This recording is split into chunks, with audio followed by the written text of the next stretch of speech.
guys, it's Sam. I'm so excited to be filming in general, but especially this video. Here in my lip gloss.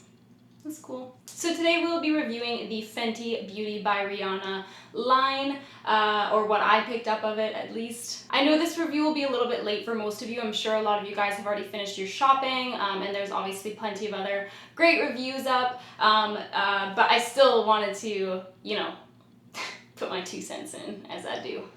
Before we jump into it, I just want to say to you guys that in my opinion, I think this is one of those brands that is very, very important for you guys to go and test for yourself if you are able to, if you're near Sephora or whatever. Just because this is a brand that is going to have such polarizing opinions. There's going to be people who don't like it just to say they don't like it. There's going to be people who say they like it just because it's Rihanna and because they want to like it kind of thing. And to be honest, from watching other reviews and stuff like that and just hearing some of the feedback from the community, I'm quite surprised by some of the comments that people are making about this line, but we can get into that in a little bit here. So I was so nervous about not being able to get anything from this brand because I was like, I'm not gonna wait in line for like hours and hours. I was in Thailand when it came out, and I had went into Sephora the day before it launched and they had banners up for it and I was like, oh, maybe I should just come. And then we had the NYX store opening that night and there was literally like hundreds and hundreds and hundreds of people there and I was like, this is gonna be a nightmare. But regardless, the mall opened at 10. I showed up at like 9:14 and there was nobody there. I literally strolled into Sephora, calmly swatched everything. It's like the best shopping experience of my life. There was nobody there for the most part. I was like the first person to get in. I was the first person to buy stuff. It was bomb. So I thought we could start by talking about the foundation. I picked up 2 different shades, neither of which are my actual matching shade. I'll tell you why. As soon as this foundation was kind of starting to be talked about online, I knew that it was probably going to be a matte finish and I knew that it was probably going to be medium to full coverage, just being that that's what's most popular, it's what most people are typically looking for, and that's also the exact opposite of what I look for in a foundation. So I didn't go into this foundation trying to find my perfect shade match. What I did instead was I picked up 2 foundations that I felt like I could mix with my current foundation formulas that I enjoy but that tend to be too peachy. So the first color that I picked up was 130. This is very, very yellow toned. I'm going to be using this, and I have been using this mixed with other foundations that are lighter coverage but have a very strong peach undertone because that's a lot of what's on the market right now. And I also picked up shade 290, which is very olive toned and it's also a little bit deeper than my natural skin tone. I picked this up to mix with my other foundations when I have more of a tan because, as you guys know, I do go tanning from time to time. I did try this foundation by itself. Personally, being that I have dry skin, I did find it a little bit too drying for me. It is quite matte. It did tend to settle into my fine lines. It looked nice upon application, but I just found for me personally it didn't wear that well. If you have oily skin, this foundation will probably be spectacular for you. I do feel that a lot of the line seems to be kind of targeted towards people more with oily skin, but I'll jump into why I think that more when we talk about the highlighters and cream sticks. I do just want to give a kudos to Fenty Beauty for their foundation range. Obviously, it's quite extensive. I know that there has been a little bit of backlash by people saying that they don't think there's enough shades. It's odd to me to see some people that are kind of commenting saying that like there wasn't enough shades, that like she should have had more mid-tone shades and all these kinds of things. I still think that this is a huge step in the right direction, and I think that this line has gone a long way in terms of representing a much larger range of skin tones. It's been pretty cool to see people just like tweeting and talking about how they've finally been able to, you know, find a foundation that actually matches their skin tone without having to mix or without having to deepen it or whatever. I think that's been really like just uplifting to see. So being that I bought this foundation specifically to mix, here are my thoughts on it. Please note that all of these thoughts are with it being mixed. For what I'm using this foundation for, it works perfectly.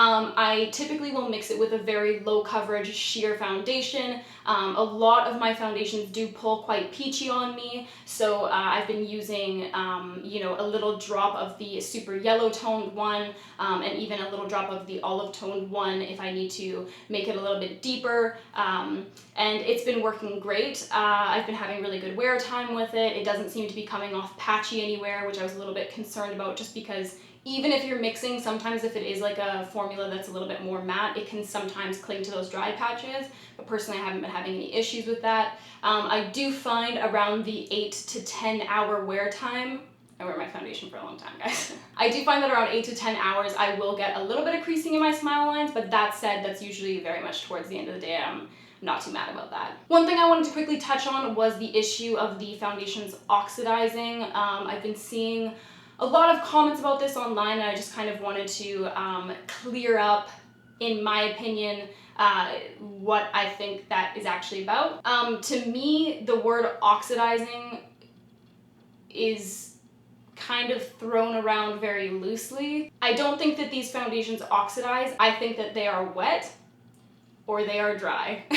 When a foundation is wet, it tends to look quite a bit lighter than when it is actually dry on the skin. This happens with almost every single foundation out there. It just is what it is. So what I recommend for this is if you are able to go in store to pick up a shade, definitely swatch it on your face and just leave it for at least like 2 to 5 minutes, I would say. Walk around the store, look at other stuff, swatch other things, wait for it to dry completely on your skin, and then take a look at the color. Typically, you might want to go a shade or two lighter than you think you need, just because when that shade dries down, it will typically be a little bit of a deeper shade. The one thing that I want to say is that when a lot of foundations dry down, again, like I mentioned before, they do become quite peachy or orange or pink based. While these foundations are darker when they dry down, I do find that they stay true to their undertones, which is excellent. So if you're able to buy in store, I definitely recommend just swatching it and making sure that you're picking up the correct shade for you. Next, we're going to be jumping into the Matchsticks. The first color that I'm going to be reviewing is Amber. So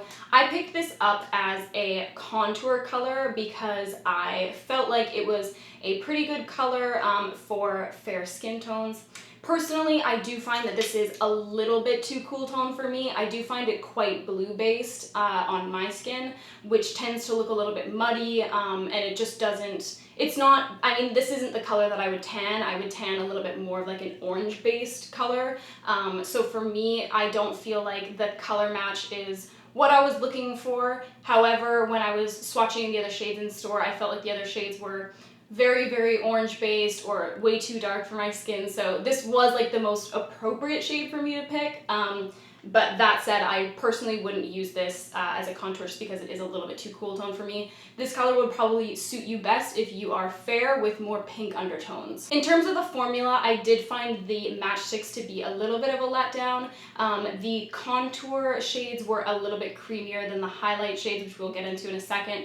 But for me personally, having dry skin, I do find that this just isn't, I like a little bit of a creamier formula that I feel like I can blend out a little bit more smoothly. I do feel like I can get this product to blend out, but it does seem to take a little bit more work than some other cream contours that I would use. Personally, it's not my favorite formula. Again, I do feel like this is better suited for those with oily skin, or even normal skin probably, but dry skin, I don't know, man. We got something else going on. So next I have the Matchsticks, the shimmer shades. I didn't pick up any of the kind of like concealer looking shades just because I know that I don't do my makeup like that. Like I don't really do the cream concealer highlight kind of gig. So I didn't grab any of those because I knew that I wouldn't use them, so therefore I probably wouldn't like them. But I did pick up the shimmer shades in Confetti, Trippin, and Starstruck. So I was very, very, very excited for the cream highlights. I was like, Rihanna, my girl, you know what I want, you know what I need, and you're looking out, and I appreciate that. Once again, I feel like these are better suited for those with oily skin. I do find this formula to be a little bit dry for me personally. I wanted to love them so badly. But I just do find them a little bit too dry. I find that they emphasize every kind of texture on my skin tone. I find that it emphasizes dryness, pores, any kind of like little peach fuzz I have going on in my face. It seems to just really pick that up. I did try using them alone. I tried applying them with fingers. I tried applying them straight from the stick. I tried applying them with a beauty blender, and nothing really seemed to work for me. And I also tried applying a powder highlight over top, and I just found that it almost had this very obvious line where you had applied the powder and where the cream was sitting, and then there would just kind of be particles of glitter around where the cream wasn't on your face. So personally for me, it's a little bit too dry. It makes my skin look a little bit too textured, so I'm not really loving these. But I wanted to. I think if anything for me with these, I will probably use them as like an eyeshadow base and stuff like that, especially Confetti, because it has that kind of cool iridescence to it, just so that I can get some kind of use out of them. Okay, so we're gonna move on to the powder highlights, the first of which is Metal Moon. So I picked this up in lieu of getting Trophy Wife. I'm really surprised by the amount of fair-skinned people I'm seeing picking up Trophy Wife. Personally, as soon as I saw photos of that, I was like, cool. Definitely not made for me. So Metal Moon looks white in the container, but it does have kind of a gold iridescence to it. That's kind of what we're working with there. So I've been seeing some kind of negative reviews of this one. Here's the thing. If you watch my videos, you will know I do go for a little bit of a more subtle highlight. Personally, this is like perfect to me. I feel like it doesn't look like a stripe of highlight on my face. You kind of just catch it when the light hits you in the right way, and that to me is like exactly what I'm looking for. I don't find this particular formula to be overly glittery or anything like that. It doesn't seem to emphasize any texture. It's just a nice highlight. Like, it's beautiful. The one thing that I have found with this that's kind of weird upon application, when I first apply this is so weird. I don't even know how to explain this. It almost mattifies my skin. The best way that I can describe it is like, it's as if a blotting powder had iridescence. You know what I mean? But when I wear it for even like 10 minutes, I feel like that kind of powdery matte look seems to leave my body and soul. This is the highlight right now, and I feel like it's just perfect to me. Like, it's nice and subtle. It doesn't make my skin look matte or anything, but it's just, every time I apply it, I'm like, this is so weird. It looks like it's like mattifying my skin, but it ends up being fine later down the road. So anyways, of all the highlighters, Metal Moon is definitely my favorite. This is Lightning Dust and Crystal Fire. I've been seeing a lot of people saying that they don't like this side of the highlight, but they like the other one. Personally, I'm the exact opposite. Those are the swatches there. This one is a more subtle highlight, and this one is definitely more impact. It's kind of that really intense highlighter that's very trendy right now. The thing about these duos is that I feel like you either like an intense highlight or you don't. So in that, I just wonder how consumers will feel picking up this product, because I feel like there will be one side of it that they use all the time and the other side not so much. For me personally, I would be using the more subtle shade as a highlight, but I've been really liking using the more glittery intense shade as eyeshadow. I don't think that I would necessarily be like digging it out of my collection to be like, oh yeah, I need to use that as eyeshadow. But when I have it out and I'm using the highlight, I will probably go in and use the other side as an eyeshadow just because. The next shade I have here is Girl Next Door and Chic Phreak. So for me, the more subtle side is a beautiful formula. It's very smooth, it's very buttery, it's not too intense, and it doesn't seem to have too much shimmer or glitter to it, just kind of like a nice pearlescent. The other side to me is quite glittery, and I do find that it makes my skin look quite textured as well, which is not what I'm going for. I've been really surprised by the feedback on these, because I feel like a lot of people, you can almost see in their videos, I'm not trying to be rude, but I feel like you can almost see in their videos that it makes their skin look quite textured, even if there's someone that has like beautiful skin, but everyone seems to be reviewing them pretty highly, and they seem to be liking the really glittery side, but I guess different strokes for different folks. This is Hustla Baby and Mean Money. So this one is a little bit more gold toned. Oh, it's beautiful. That's what we're working with there. So overall, I don't think the duos are a complete miss for me. I definitely like the one side on all of the highlighters that I picked up. The other side, I can definitely see myself utilizing for eyeshadow. That said, I personally wouldn't use that as a highlight. It's just not really the style that I go for. But yeah. I did pick up the beauty sponge as well. It kind of looks like a beauty blender, but there's like two sides cut off. I do find this to be a little bit bouncier and almost like of a lighter texture than the original beauty blender. That said, it pretty much works exactly the same. I don't think that there's anything particularly groundbreaking about it, but it's a good sponge and I'll continue to use it just like my beauty blender. Oh, I've been waiting for this moment. So when I saw what Rihanna was coming out with, I think everyone had an idea in their mind of what she was going to come out with, and then some people were either really excited when they realized what she was coming out with, or some people were kind of let down because they had an idea in their mind of what it was going to be. When I first read that she was releasing a gloss, I was like, a gloss? Why? And then it was a universal gloss, and I was like, so clear gloss? Why? This gloss and I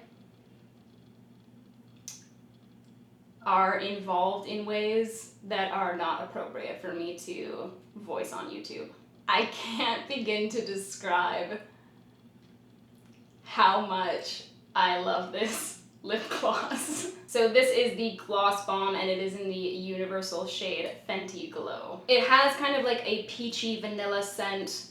It is not sticky on your lips. It's not uncomfortable to wear. It doesn't feel heavy. It doesn't like get into the corners of your mouth like you're an old human being. I also feel like it's a little bit hydrating, but maybe that's just me amping it up in my mind because I'm so in love with it. When I looked at this color in store, and even when I swatched it, I was like, I don't know about that. That's not really my color. First of all, because it's very like rosewood kind of toned, and personally for me, I tend to lean more towards a slightly cooler pink as opposed to this more kind of like rosy red-brown tone. And secondly, because it has a little bit of a gold shimmer to it, and I was like, I'm not about the shimmer, especially on lip gloss. I just picture like that early 2000s, like really, really glittery lip gloss.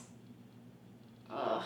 The glitter is not really recognizable on the lips. To me, it just makes your lips look super luscious, super full. It's like, it truly is the perfect universal shade. Like, it's not just a clear gloss by any means. It does give your lips a little bit of color to them. It's just, it's beautiful. I know there's a lot of people that have been kind of like meh about it on YouTube, but honestly, this is, to me, like the star product of the launch. It's beautiful by itself. It's beautiful over top of other lip colors. It's just so good. It has a permanent place in my makeup bag. So anyways, you guys, that's everything for me. I hope you enjoyed this review. I hope you learned something cool.